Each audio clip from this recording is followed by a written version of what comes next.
Hello and welcome to another episode of Langrisser. In today's video, we are going to continue that topic of that classic MMO structure where there's a tank, healer, and also the damage dealers at the back. Now, in the last episode, we talked about the tanks. So in this episode, we are going to talk about the support or the healers. The reason why I picked this two to talk about first is because this two is the most important one in my opinion. Without the tank to make sure that everyone is safe, everyone will start dying off and you're gonna lose that match, especially if it's a really tough one. Without the healer to make sure that the tank survives, then the tank can't make sure that everyone survives, and then everyone eventually die off, and that's the end of the game as well. So as a healer in this game, there aren't actually that many healers, but we are going to go through them and we're going to talk about their uniqueness. But first, let's take a look at a tier list that was created by the Chinese from China. So this is the tier list, T0 being the best. So according to them, at least, these are one of the supports that you really want because they are so important. And then after that, these are the things that they would recommend. I do have to point out some of the items here that are really good. So for the healer, I would say the crystal ball. This one, the crystal ball, is really good because the healing effects is increased by 2%, so it heals a little bit more.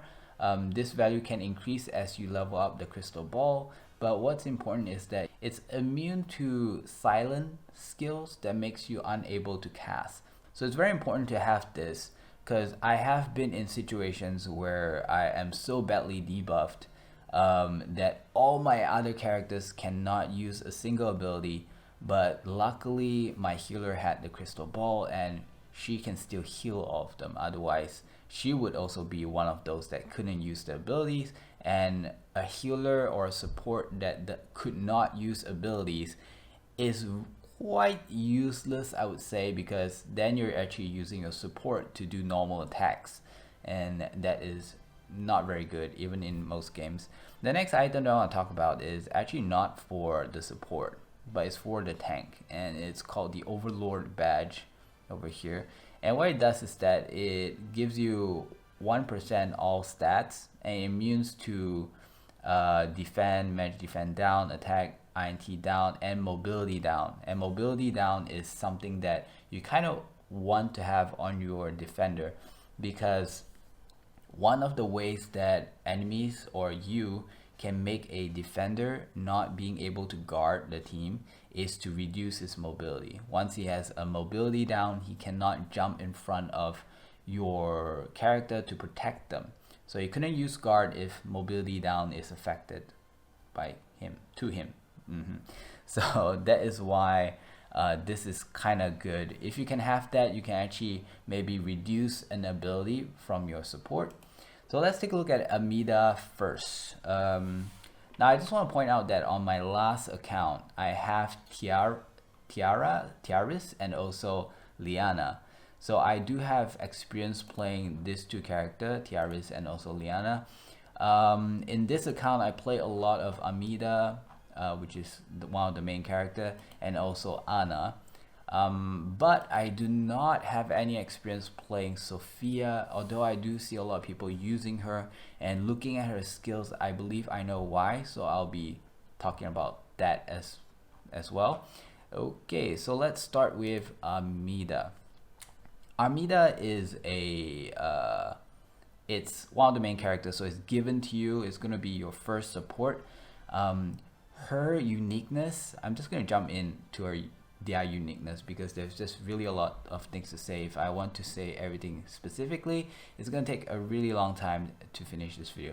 So Amida's main specialty is being able to heal a character that is far away, that's out of range. Now this could occur in many situations. For example, let's say when you start a mission and the mission just doesn't allow you guys to stand together. All of your units are spread out.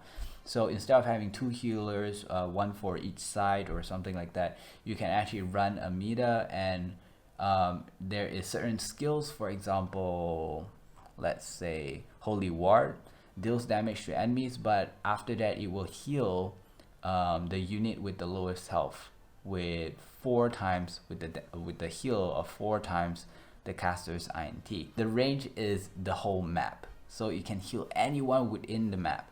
So as long as it's in a critical condition. Now the other thing that helps her to do this is her passive. So after taking an action, deals 1 random debuff to 4 enemies at 6 stars within 4 blocks.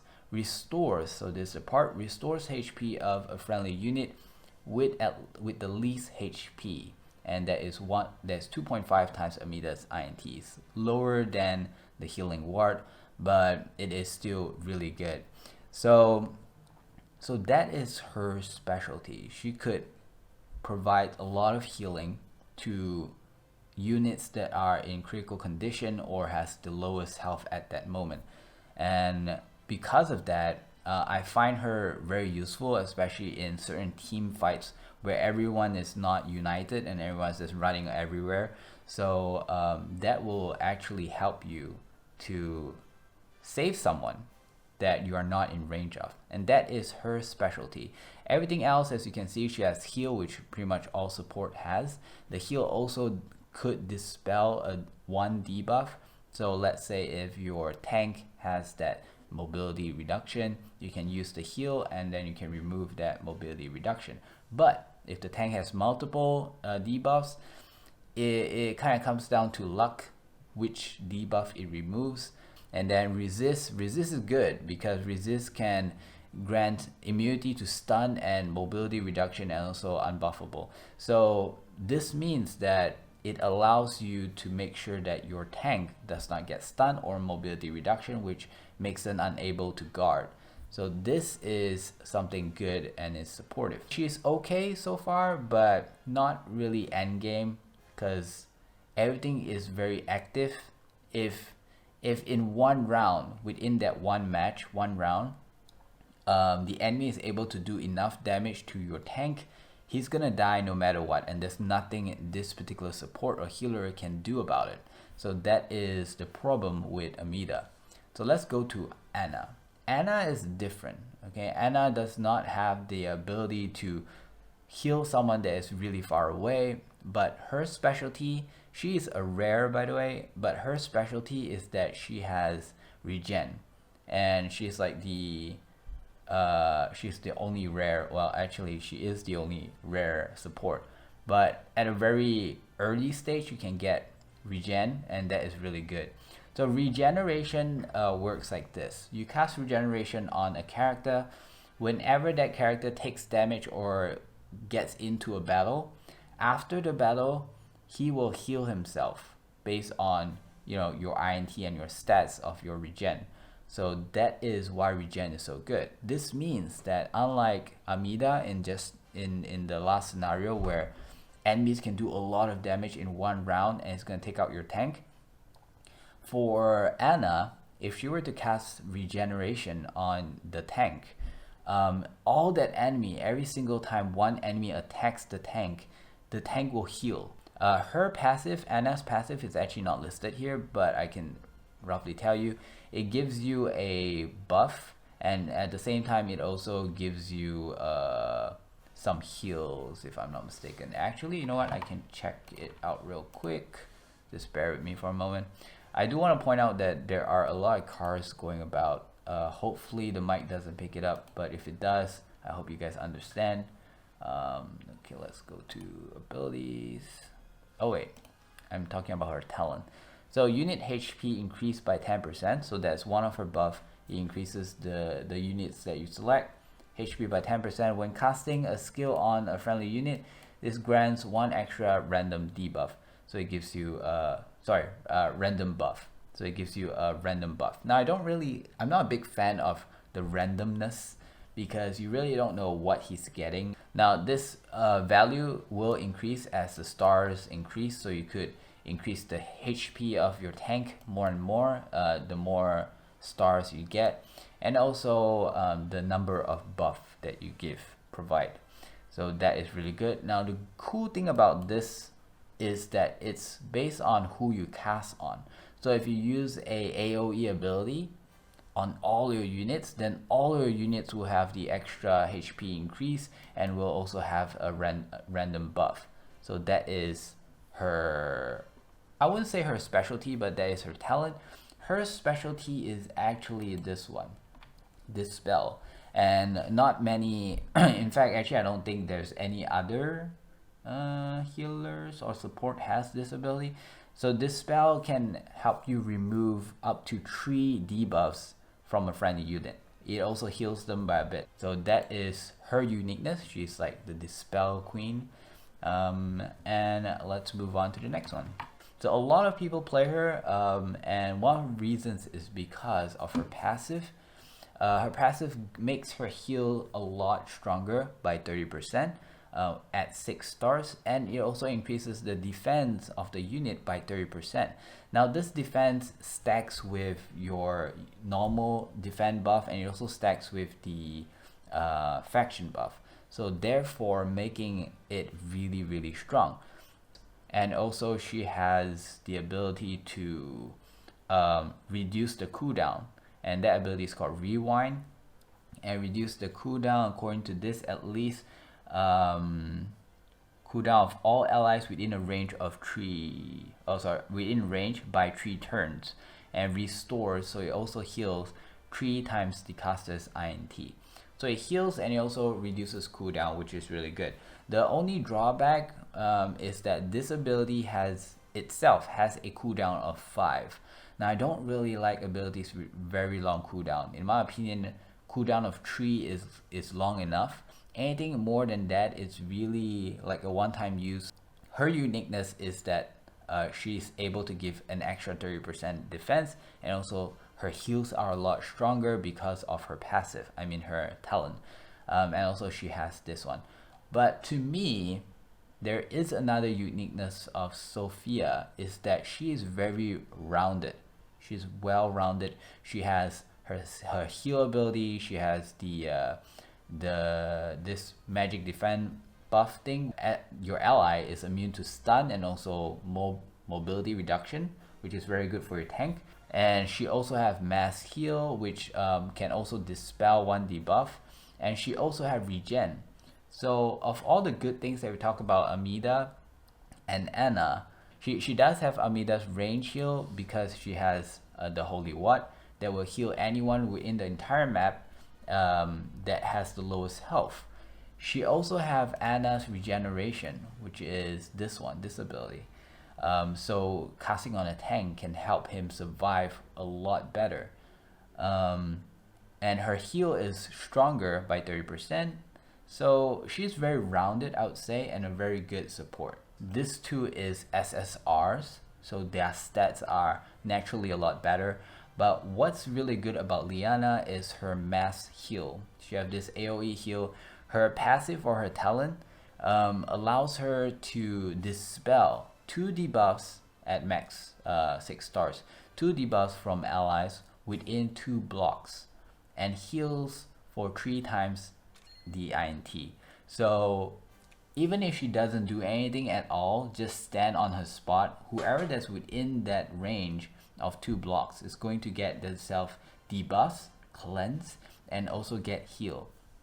So this is one of the reasons why she's so good. Later on, you also see abilities that she has, like Act Again. And this is really good because let's say you have one very buff character, one very strong burst damage character. Do 2 steps in that go, and the cooldown is only 2, so after 2 rounds you can do this again. So within the other 2 rounds you want to use that to either use buffs or heals.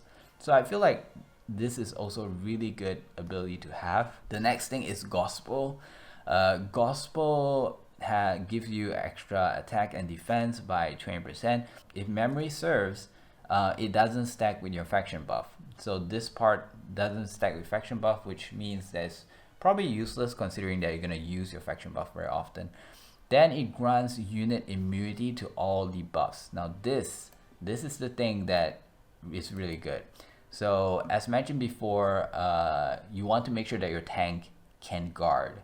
And this is 100% guarantee that your tank will not be debuffed in a way that makes it cannot tank, unless he dies, of course. So before we have resist, the wording is so weird. So wiki is not really that reliable at the moment. Let me try and find one that actually says the correct stuff. There you go, this one. So this too will actually cause it to not be able to block, and this is why resist is very important on your tank. But there are still other abilities, like for example sleep, will still make your tank unable to block. So with Liana's gospel, there's nothing that will stop your tank from not being able to block, which is really, really good. The next thing that is really good about her would probably be prayer. And prayer works by healing a wide radius, and he also restores 20% of health after taking the action. So this one is like almost a full heal at a really large radius, much better than the mass heal in terms of amount healed, but it doesn't have dispel. So that is the drawback with this prayer. However, you could pretty much almost get a full heal to whoever that is within range of this player. So her specialty, I would say, is AoE healing. Dispel if it's in range. So she could dispel as well, and also the gospel that prevents your tank or whoever it is to be basically immune to all debuff. So that is her specialty, and you can see that there's a lot of things that I'm talking about. She has the dispel, she has the immunity, and she has a lot of heal. So that is why she's so good. Problem with her is that she don't have that regeneration that I was talking about. So if your characters are all fully healed, but in the next round, if for some weird reason one character is being focused or your tank is being focused and your tank just couldn't take all the hits, it dies, and there's nothing this character can do about it. So that is the drawback of Liana. Now Tiaris is different. Tiaris is where one of her main uniqueness is her talent. At 6 stars, there's a 100% chance to cause, they call it restoration, but it's basically regeneration at a stronger scale. So 3 times Tiaris INT, whereas if you look at the normal regeneration, it's only 10% of the person's HP. As long as she's near that friendly unit, let's say 2 blocks away, then he will gain regeneration, and that regeneration is not just 10% of the unit's health, but it is 3 times the Tiaris INT, and that could go up really high and more than 10%. There's a potential where your tank gets fully healed every single hit, so your tank becomes almost immortal.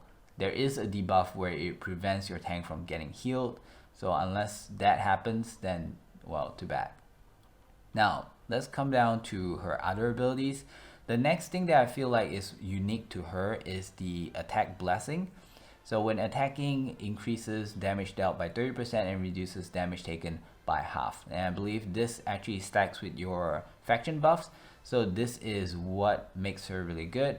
The other thing is miracle. Damage of multiple units within range increased by 50% and damage taken is reduced by 15%. It's good, but the problem here that I'm seeing is that it has a cooldown of 4. So I'm not a big fan of long cooldowns, and it's 15%. It's not bad, especially if it's multiplied with whatever buff that you have. But in my opinion, if I were to play Tiaris, it's going to be attack blessing, it's going to be mass resist, and it's going to be heal. So these are, because you only have 5 point costs to use. So if you take miracle, you're gonna have to sacrifice something else, maybe mass resist. If you don't have a form of resist to your defender or your tank, remember, if he gets stunned, if he gets sleep, if he gets mobility reduction and other stuff that could render him unable to guard, then your entire team is in danger. So with that, I hope you have a better understanding of the healers in this game, so that you can better decide on what kind of healer you want to go with. I will show you finally my entire structure and how I run them, the strategies behind my builds, but that will be for another video. I thank you very much for watching, and I will see you tomorrow. Bye bye. Hi, thank you for watching till the end. I hope that you will consider subscribing to help the growth of this channel. Like and comment down below to let me know if you like to see more of this particular content.